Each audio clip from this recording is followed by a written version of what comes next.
এজাহাৰৰ মূল বিষয়বস্তু হৈছে যে আপোনালোকে সকলোৱে জানে শ্ৰীমন্ত শংকৰদেৱ শংকৰ 1931 চনতে জন্মগ্ৰহণ কৰা এটা ধৰ্মীয় সামাজিক সাংস্কৃতিক এটা ৰাজনৈতিক অনুষ্ঠান আৰু এই শ্ৰীমন্ত শংকৰদেৱ সংঘৰ আমাৰ এখন সংবিধান আছে।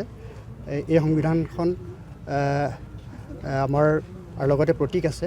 এই সংবিধান আৰু প্ৰতীক আমাৰ সকলোৰে আমাৰ প্ৰতিজন সংগী বাপাসকলৰ এটা আমাৰ পবিত্ৰ আমি ইয়াত পবিত্ৰ জ্ঞান কৰোঁ আৰু তেনে এখন পবিত্ৰ সংবিধান আৰু প্ৰতীক আমাৰ যোৱা 27 ফেব্ৰুৱাৰী তাৰিখত সোণাৰী নগৰৰ 17 ফেব্ৰুৱাৰী তাৰিখত সোণাৰী নগৰৰ মাজমজিয়াত টাই আহোম যুৱ ছাত্ৰ পৰিষদৰ কৰ্মকৰ্তা উদীপ্ত গগৈ সহিত কেইজনমান সহযোগী কৰ্মকৰ্তাসকলে মাজমজিয়াতে নগৰৰ মাজমজিয়াতে দাহ কৰিছে। আমি সকলো সমগ্ৰ অসমৰ ভকত বৈষ্ণৱসকলে অন্তৰত যথেষ্ট আঘাত পাইছে, মৰ্মস্থলত আঘাত পাইছে। গতিকে আমি সেই বিষয়বস্তুটো কিয় হ'ব লাগে এইখিনি আমি সকলো শ্ৰীমন্ত শংকৰদেৱ সংঘৰ ধনশিৰি জিলা শাখাৰ সকলো বাপাই সমস্তই আমি তাৰ প্ৰতিবাদ কৰিছোঁ আৰু তাৰ এটা সদুত্তৰ পাবৰ কাৰণে আমি ইয়াতে খৰুপথাৰ সদৰ থানাত আমি এজাহাৰ দাখিল কৰিছোঁ। সাধাৰণ কথা এটাৰ কাৰণে সিদিনাখন টাই আহোম যুৱ পৰিষদৰ একাংশ বিষয়ববীয়াই, একাংশ বুলি কৈছোঁ মই, একাংশ বিষয়ববীয়াই আমাৰ শ্ৰীমন্ত শংকৰদেৱ সংঘৰ পবিত্ৰ সংবিধানখন অন্য দাহ্য পদাৰ্থ মিশ্ৰণ কৰি জ্বলাই দিয়া দেখাটো আপোনালোকে সকলোৱে জানে।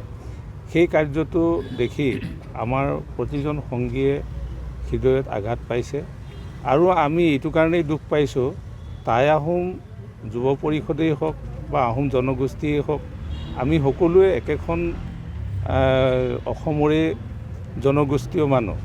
আমি যিমানেই পাৰোঁ সিমান মিলি থাকিবলৈ বিচাৰিছোঁ, কিন্তু মাজে মাজে এই সংঘাতবোৰ অহাৰ কাৰণে সমগ্ৰ অসমবাসীৰ কাৰণে এটা দুঃসংবাদ হৈ পৰিছে। এইটো ইমান এটা ভাল লগা নাই, যিহেতুকে আজি আমি ইয়াত আহিছোঁ যদিও এইটো এটা বৰ আনন্দ কৰিবৰ কাৰণে আমি অহা নাই, আমি ফূৰ্তি কৰিবৰ কাৰণে অহা নাই।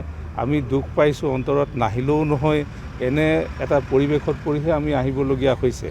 আমি আশা ৰাখিম টাই আহোম যুৱ পৰিষদৰ যুৱক যুৱতীসকলো আমাৰ মাজৰে একোজন মানৱ সম্পদ, তেখেতসকলক যাতে ঈশ্বৰে সুমতি দিয়ে, তেখেতসকলৰ যাতে বুদ্ধি অনাগত দিনত ভাল হয়, মানৱীয় প্ৰমূল্যবোধেৰে তেওঁলোকে অলংকৃত হয়, তাৰ কাৰণে আমি ভগৱানক খাটিছোঁ।